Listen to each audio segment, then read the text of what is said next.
Good afternoon, boys and girls.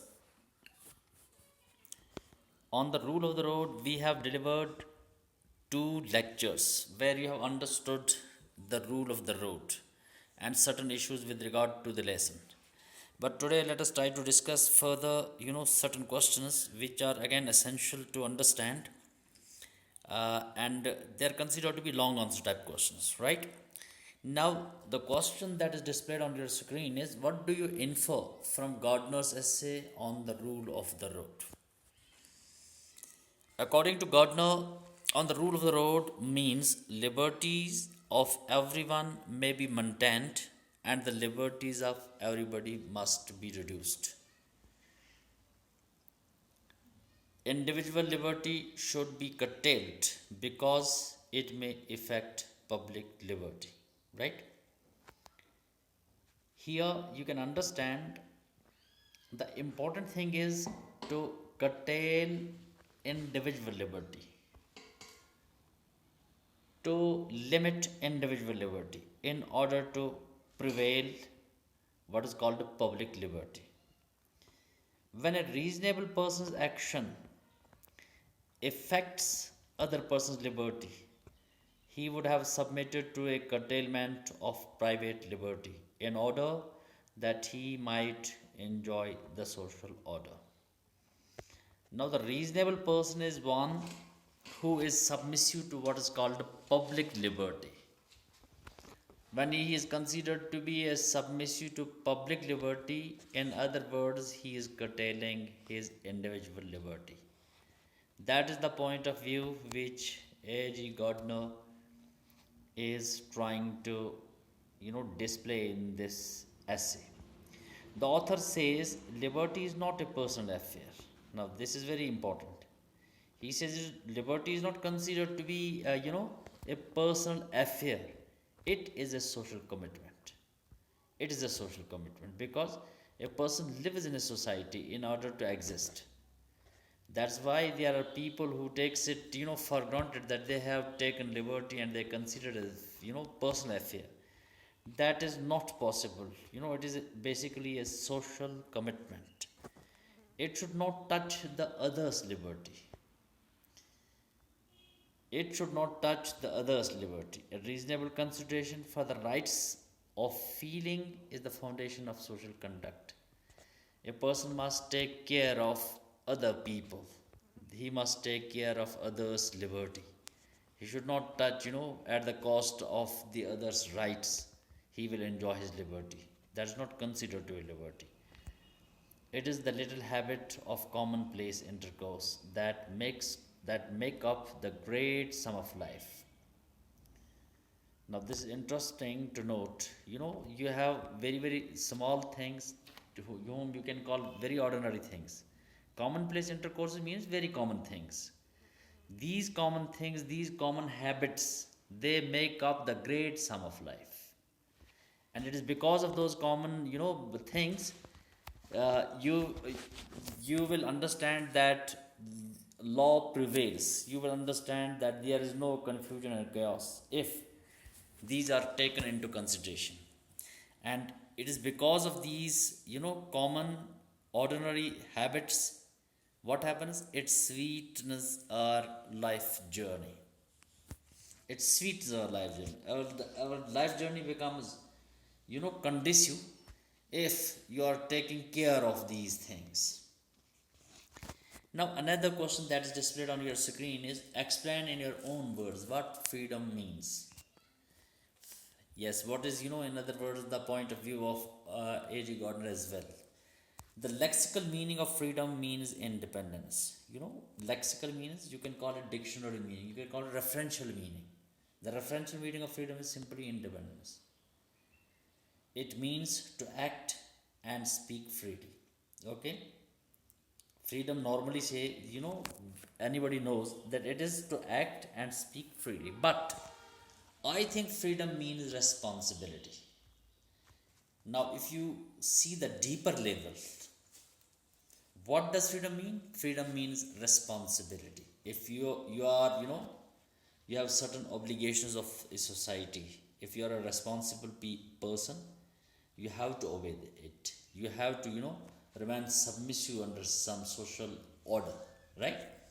That is considered to be freedom. Now, a reasonable person never touches others' freedom. If you talk of a reasonable person, he never touch others' freedom. Other people of the society, they want to enjoy freedom. A reasonable person never touch their freedom. He remain subservient to them. He only can preserve the social conduct.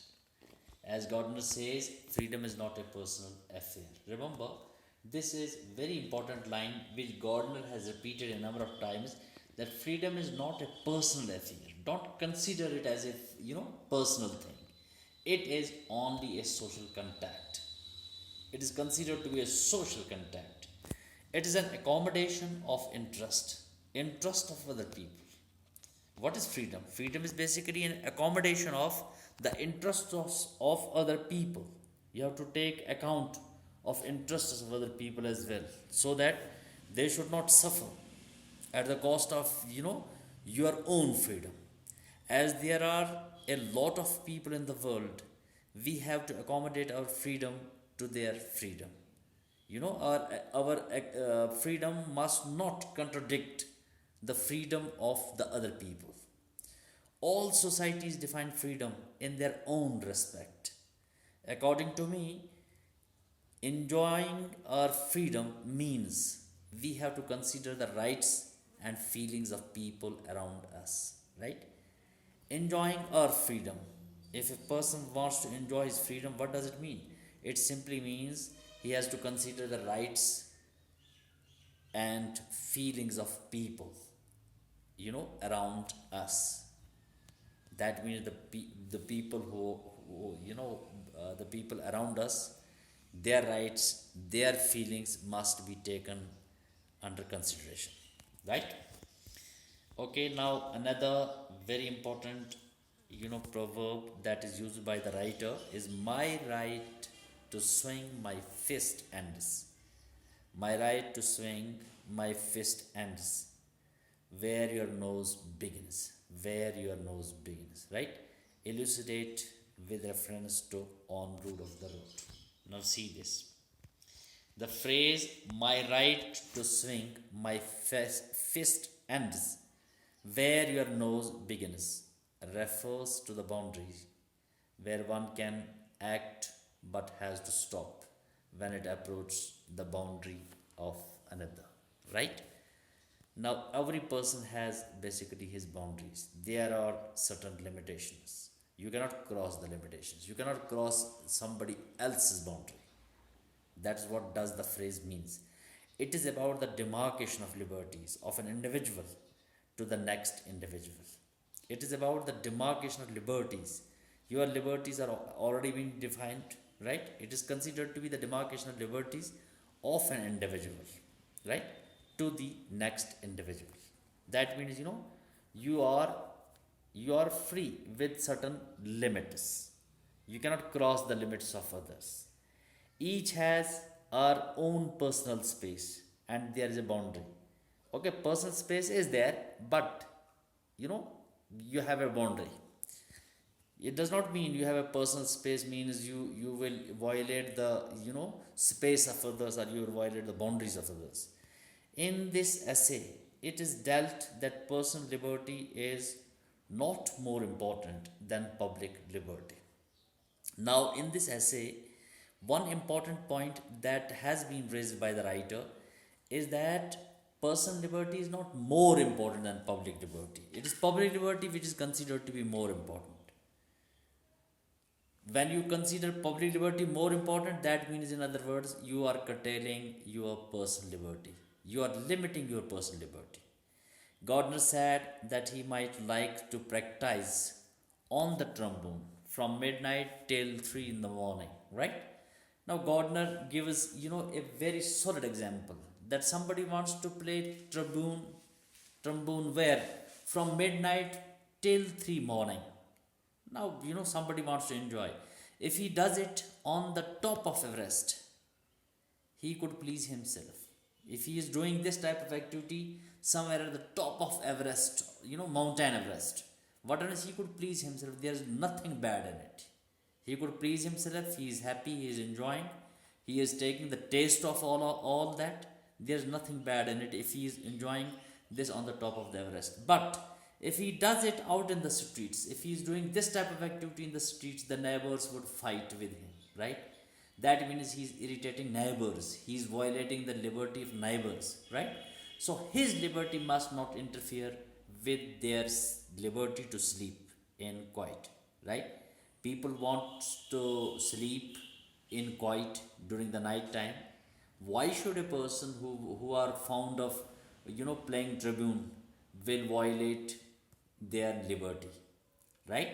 So it is clear that one's right should not interfere with another's right? One's right should not interfere with another's right. Okay, now you have one more question you have to take it on account. Now see this: civilization can only exist when the public collectively accept constraints on its freedom of action. Then civilization exists. Then you are considered to be cultured people, cultured citizen, or you can say he is a civilized. He belongs to a civilized society, right? If what happens when public collectively accepts constraints on its freedom. On the rule of the road, Gardiner emphasizes the necessity to certain constraints on individual liberty. If society is to function in a truly civilized manner, then what happens? Then an individual has to put restrictions on his liberty to some extent. According to him, liberty is not a personal affair only, it is a social contract. Right? Liberty is not considered to be a personal affair only, it is also a social contract. It's considered to be a social contract. A reasonable consideration for the rights of feelings of others is the foundation of social conduct, right? When you take account of the rights of the feeling of the other people, then you are building a social conduct. Then you belong to what is called a civilized society. He also noted that in order that the liberties of all may be preserved, the liberties of everybody must be reduced. If you want to preserve the liberties of all, what happens at that time? It is essential, it is obligatory that the liberties of everybody must be reduced. Then it is possible you will preserve the liberties of all. Gardiner offers his own illustration, such as the role of police officer in controlling traffic. Right now, he is giving a very important, example of a police officer who is controlling the traffic. The police officer's role imposes constraints on personal freedom. Right? It restricts the personal freedom, the role of police officer, but it ensures public freedom. But at the same time, what happens? It is because when he puts some restriction to one's personal freedom, at the same time he is, restoring what is called public freedom.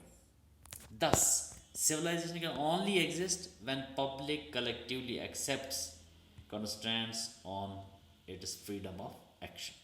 Right? Okay, now see one more question. Describe author's illustration with regard to essay. Now, what is his illustration with regard to essay? The author illustrates the following incident to insist that public liberty is more important than personal liberty. Now, what he is, suggesting, this is at the outset of the lesson. An old lady walked down in the middle of the road. Right? She is walking down the middle of the road. There was a great confusion of traffic. She argues that it was her liberty. Right? Now, when she is walking in the middle of the road, what happens? There is obviously confusion with regard to the traffic. When she was asked, she argued that it was her liberty. Right? Thus, the end of her liberty would be universal chaos. Right? Now, end of her liberty is what? Universal chaos, universal anarchy. It is, she has created a universal disorder. The police officer's role, which controls the traffic, imposes constraints on personal freedom, but it ensures public freedom, right? Now, if you talk of the role of police officer, traffic police officer, who controls the traffic, imposes basically some restrictions on the personal freedom of the people, but it ensures public freedom, and which is very, very important, right? Restoring public freedom is more important than personal freedom. Okay, boys and girls, I am leaving you here. All these questions are very important, and you have to take care of all these questions. We will be meeting you, inshallah, in the another lecture with a new lesson, right? For today, it is enough. I believe I should leave you.